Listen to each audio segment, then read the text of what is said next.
aspect of Buddhism because many people ask, what is Buddhism? The name Buddhism comes from the word Buddha, which means the wake up. And thus Buddhism is the philosophy of awakening. Some may think that Buddhism is only philosophy, it's not religion. This philosophy has its origins in the experience of the man named Siddhartha Gautama, known as the Buddha, who was himself awakened at the age of 36 years old. Buddhism is now 2,600 years ago and has about 500 million followers worldwide. Until 100 years ago, Buddhism was merely an Asian philosophy, but increasingly in the Europe and America. So nowadays, the temple and Buddhist spread all over the world. So Buddhism is just a philosophy or the way of life. This is a normal question I has been asked from many students. So the word philosophy comes from the words philo, which means love, and sophia, which means wisdom. So philosophy is the love of wisdom, and love and wisdom, both the meanings describe Buddhism perfectly. Buddhism teaches us that we should love or develop our intellectual capacity to the full first so that we can understand clearly. It also teaches us to develop love and kindness so that we can be like true friends to tell your friend or even enemy to all sentient beings are the equal of love in their life. So Buddhism teaches to respect the lives to each other. Thus, Buddhism is the philosophy, but not just a philosophy. It is the supreme philosophy, I can say like that. And also the people ask, who was the Buddha? In the year 363 BC, a baby was born into a royal family in the northern India.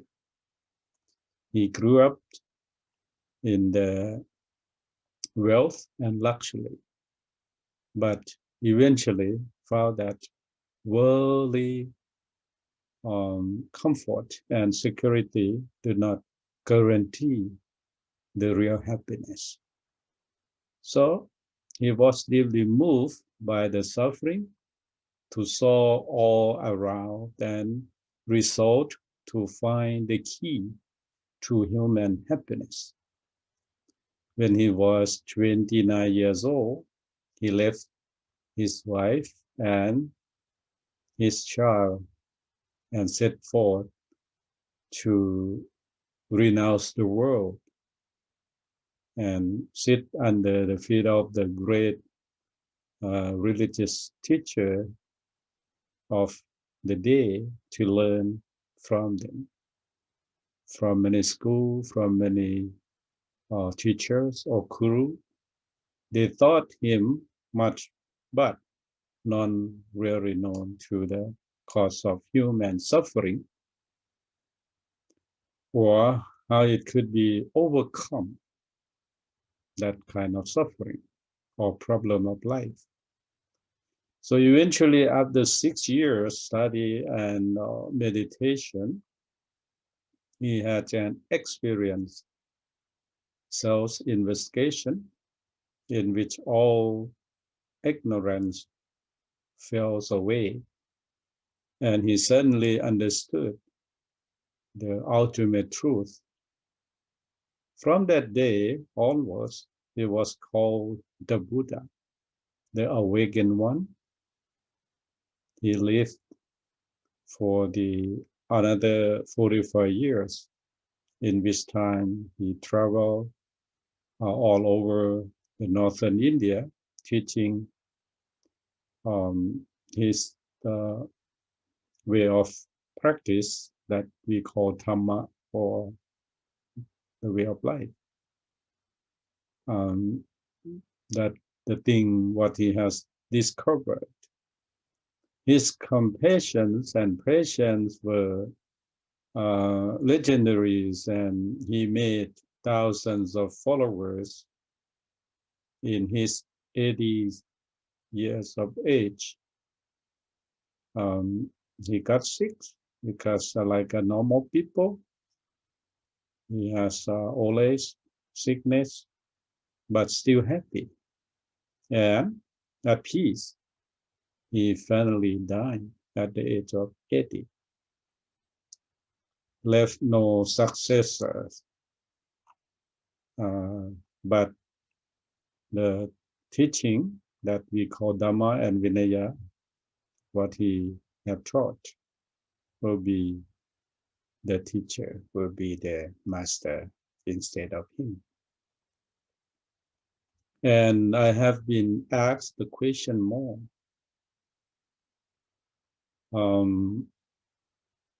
That's in the Western world, the Western idea that they have the question in their mind, or the curious, that was in the responsible for the Buddha to walk out on his wife and child. So he left the palace when he was 29 years old to search the truth. It could have been an easy thing for the Buddha to leave his family. He must have worried and hesitated a long time before finally leaving.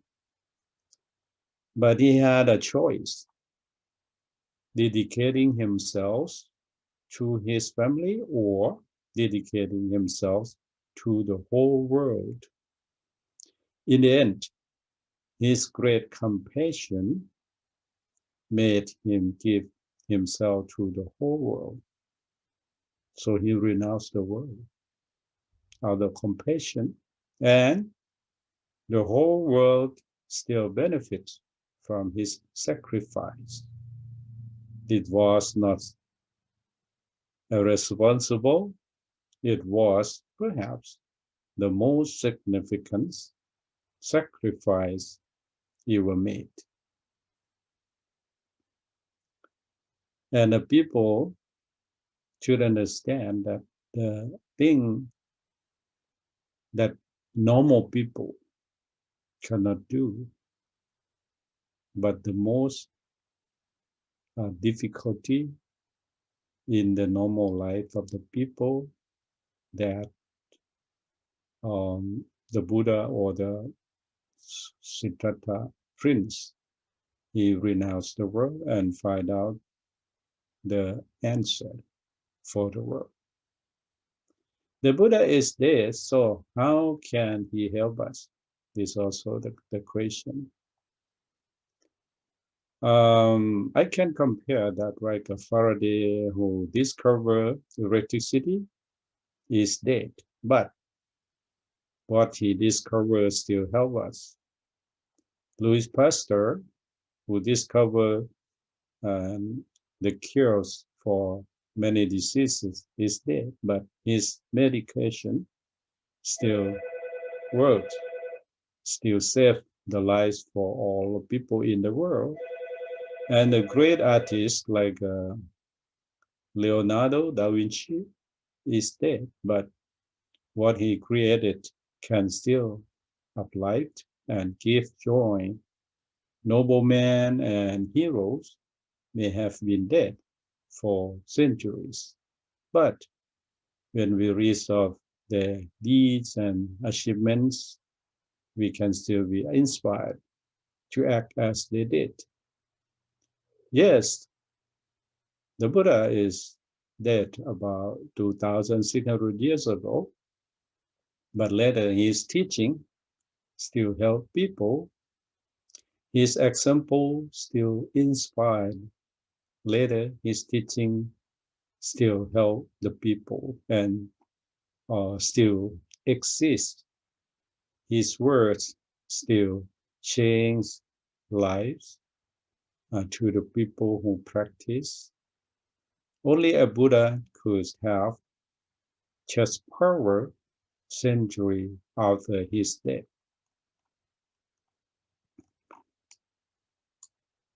Was the Buddha a God? Is the concept of the Western people has been asked in many school or college who just came to the temple and explore what the Buddhism is. And I can answer no. Buddha was not God. He did not claim that he was the God, the child of God, or even the messengers from a God. He was a human being who perfected himself and taught that if we follow his example, we could perfect ourselves also. So everyone can be a Buddha as he did practice according to his investigation, he experienced and open to us and follow his path, and then everyone can reach the final goal. If Buddha is not God, why do people worship him? Or this is the concept of worship or show respect to the Buddha or to the that what they call the worship images of the Buddha. There are different types of worship. When someone worships a God, they praise and honor him or her, makes difference and ask for favors, believing that the God will hear their praise, receive their offerings, and answer their prayers. Buddhists do not indulge in this kind of worship. The other kinds of worship is when we show respect to someone or something we admire. When a teacher walks into the rooms, we stand up. When we meet a dignitary or shakes their hands. When the national anthem is played, we salute. They are all gestures of respect and worship and indicate our admiration for certain person or things. This is the type of worship. Buddhists practice a statue of Buddha with its hands raised gently in its lap, and its compassionate smile remind us to strive to develop peace and love within ourselves The perfume of incense reminds us of the prevailing influence of the virtue. The lamp reminds us of the light of knowledge, and the flowers, which soon fade and die, remind us of the impermanence. When we bow down, we express outwardly what we feel inwardly. Our gratitude to the Buddha for what his teachings have given us. It is the nature of Buddhist worship. But I have heard people say that Buddhists worship idols. This is the question that has been asked because some people come to the temple and see the ceremony or ritual, something they're never familiar with. Such statements only reflect the misunderstanding of the person who makes them. The dictionary defines as idol as the image or statues worshipped as a god. As we have seen, Buddhists do not believe that the Buddha was a god. So, how could they possibly believe that the piece of wood or metal is a god? All religions use symbols to express various concepts. In Taoism, the yin and yang is used to symbolize the harmony between opposites. In Sikhism, the sword is used to symbolize spiritual struggle. In Christianity, feast is used to symbolize the Christ present, while the cross is used to symbolize his sacrifice. And in Buddhism, the statues of Buddha is used to symbolize human perfection. The statues of Buddha also remind us of the human dimension. In Buddhist teaching, in fact, the Buddhism is human-centered rather than God-centered. That we must look within, not with out to find the perfection and understanding. So, to say that Buddhist worship idol is not correct.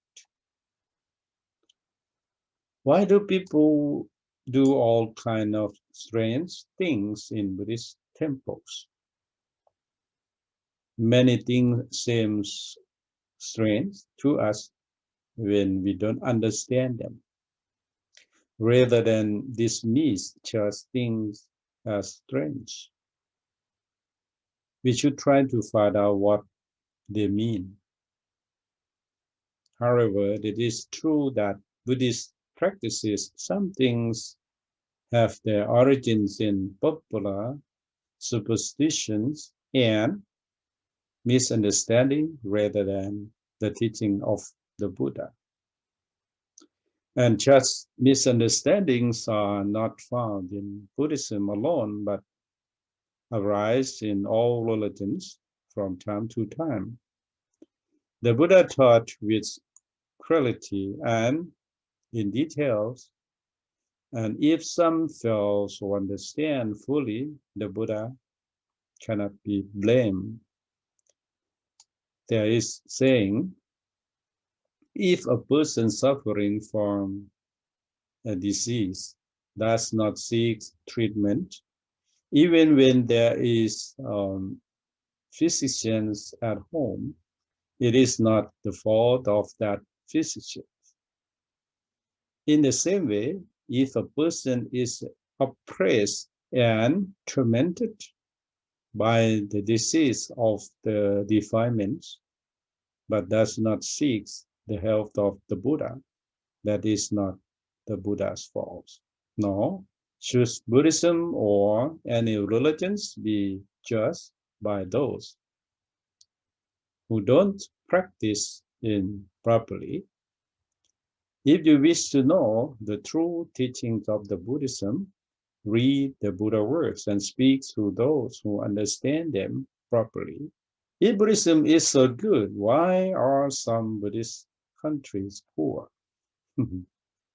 These are quite questions, strange questions. If we poor, you means economically poor, then it is true that some Buddhist countries are poor. But if by poor you means the poor qualities of life, then perhaps some Buddhist countries are quite rich. Americans, for example, is an economically rich and powerful country, but the crime rate is one of the highest in the world. Millions of old people are neglected by their children and died of loneliness in old people house. Domestic violence and child abuse are major problems. Once in 3 marriages end in divorce, and pornography is a major industry. Rich is turns to many, but perhaps poor in terms of the qualities of life. Now take traditional Buddhist countries. Some are economically backward, but parents are honored and respected by their children. The crime rates are relatively low. Divorce and suicides are almost unheard of. Domestic violence and child abuse, pornography and sexual license are not common. Economically backward, but perhaps a higher qualities of life than in the country like America or some rich country in Europe. But even if we judge Buddhist countries in terms of economics alone, one of the wealthiest and most economically dynamic countries in the world today is Japan, where a large percentage of a population call themselves Buddhist. While it is what you don't often hear of charitable works being done by Buddhists, perhaps it is because Buddhists does not feel the need to advertise about the good they do. Several years ago, the Japanese Buddhist leader Nico Niwano received the Templation Prize for this work in promoting interreligious harmony. Likewise, Thai Buddhist monks was recently awarded by the prestigious Magsaysay Prize for these excellent works among drugs addicts. In 1987, another Thai monk, Venerable Kanya Papiwata, was awarded by Norwegian Children Peace Prize for his many years of work helping homeless children in rural areas. And what about the larger scale social works being done among the poor in India by the Western Buddhist order? They have built schools, child meeting centers, dispensaries, and small-scale industry for self-sufficiency. Buddhists see health even to others as an example for their religious practice, just as other religions do, but they believe that this should be done quietly and without self-promotion. Thus, you don't hear so much about the charitable work. Why are there so many different types of Buddhism? There are many different types of sugar: brown sugar, white sugar, granulated sugar, rock sugar, syrup, and icing sugar. But it is all sugar and it all tastes sweet. It is produced in different way, different form, so that it can be used in different ways. Buddhism is like that. There is Theravada Buddhism, Zen Buddhism, Pure Land Buddhism, Joka Vajra Buddhism, and Vajrayana Buddhism. But they are all Buddhism. And they all has the same taste. The state of freedom, Buddhism has evolved into different forms so that it can be relevant to the different cultures in which it exists.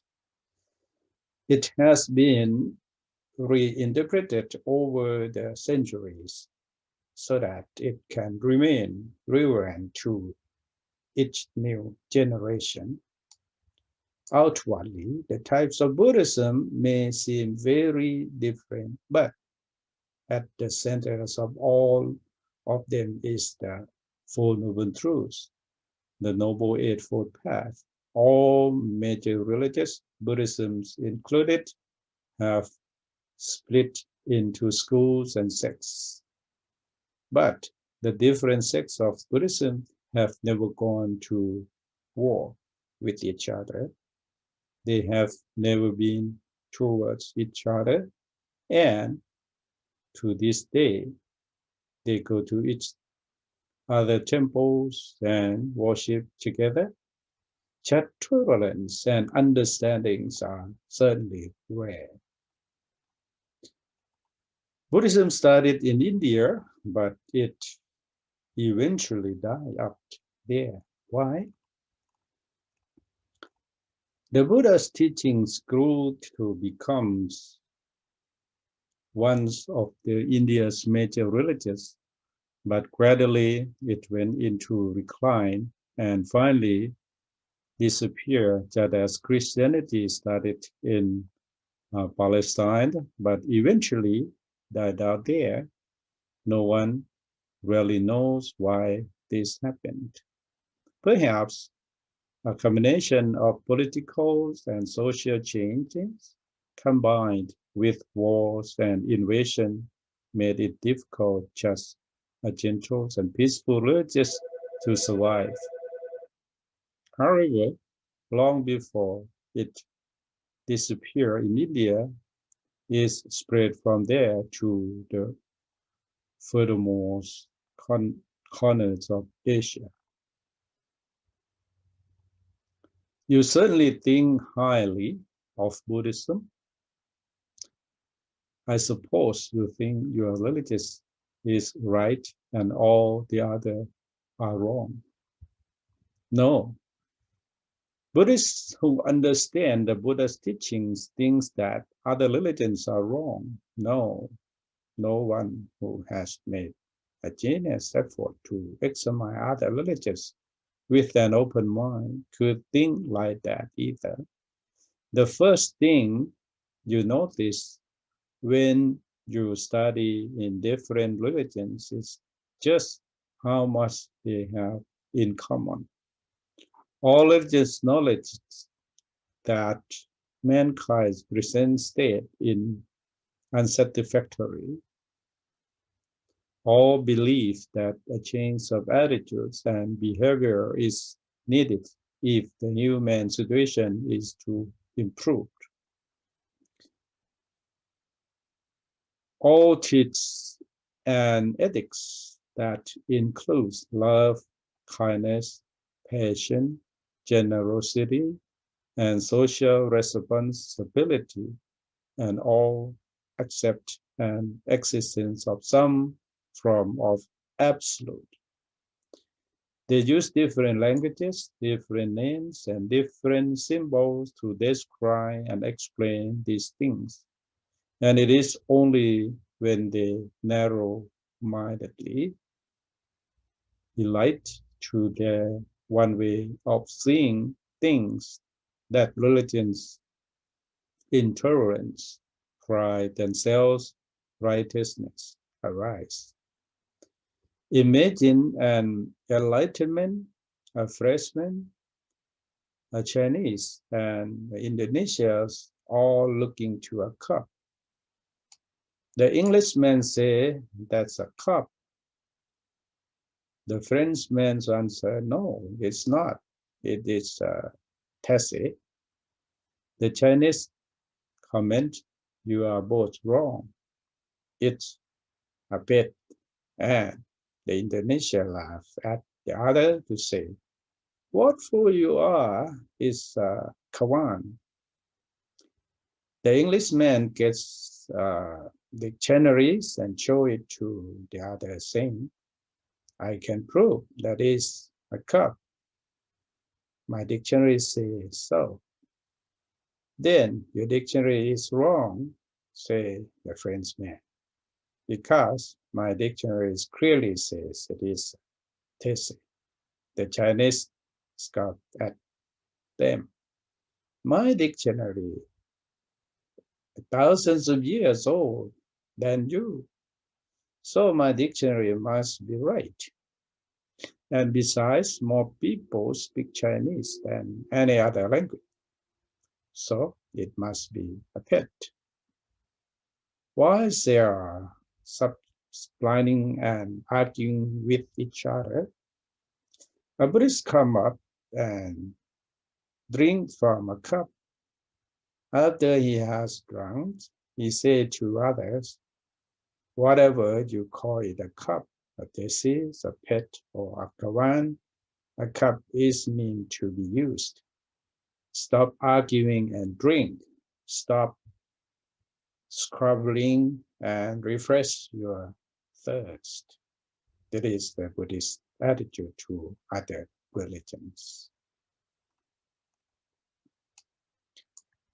I have read that Buddhism is just a type of foremost Hinduism. One sometimes hears uninformed people saying this, but we read in Buddhist scriptures that the Hindu priests, the Brahmins, were strongly opposed to the Buddha. It is because he criticized Hindus' caste system and the practice animal sacrifice. He denied the existence of Supreme God and he rejected the authority of Hindu scriptures.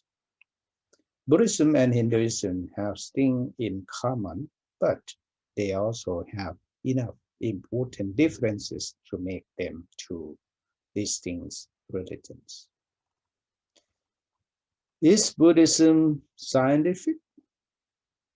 Before we answer that question, it would be best to define the word science.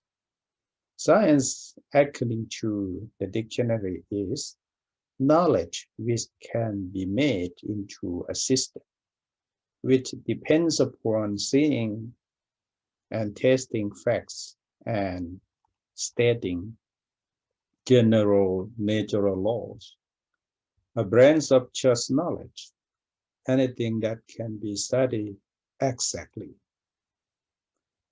There are aspects of Buddhism that would not fit into this definition, but the central teachings of Buddhism, the Four Noble Truths, most certainly would.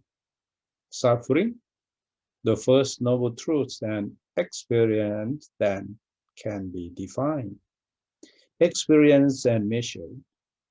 The second noble truth states that suffering has a natural case. Craving, which likewise can be defined, experienced and measured. No attempt to made to explain suffering in terms of metaphysical concepts or myth.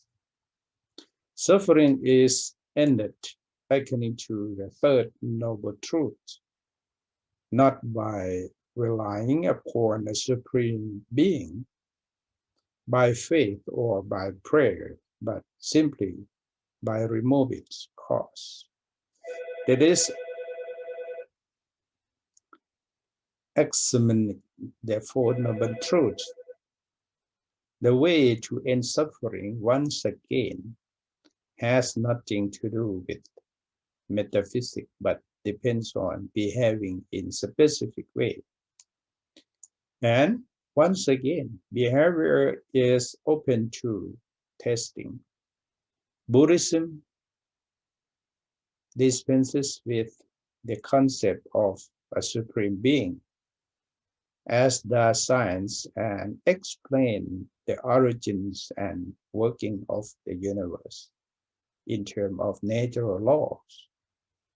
All of these certainly exhibits as a scientific spirit. Once again, the Buddha's constant advice that we should not blindly believe, but rather question, examine, inquire, and rely on our own experience has to definite scientific ring to it.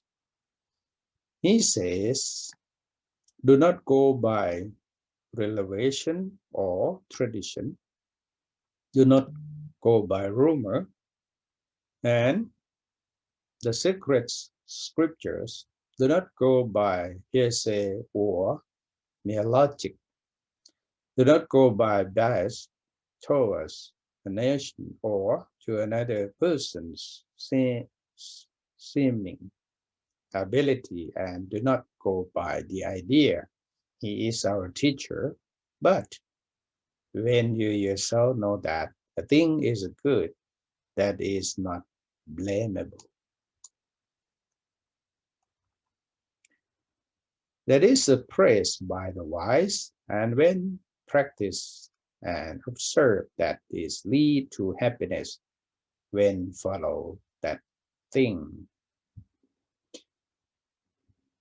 So, because said although Buddhism is not entirely scientific, it certainly has a strong scientific overtone, and is certainly more scientific than any other religion. It is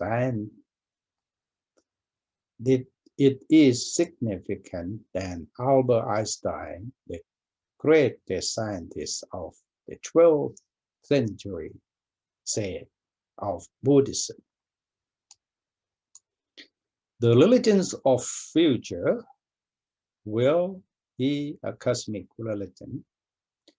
It should transcend a personal God and avoid dogmas and theory, covering both the natural and the spiritual. It should be based on a religious sense arising from the experience of all things natural and spiritual, and a meaningful unity. Buddhism answers this description. If there is an religion that would cope with modern scientific needs, it would be Buddhism.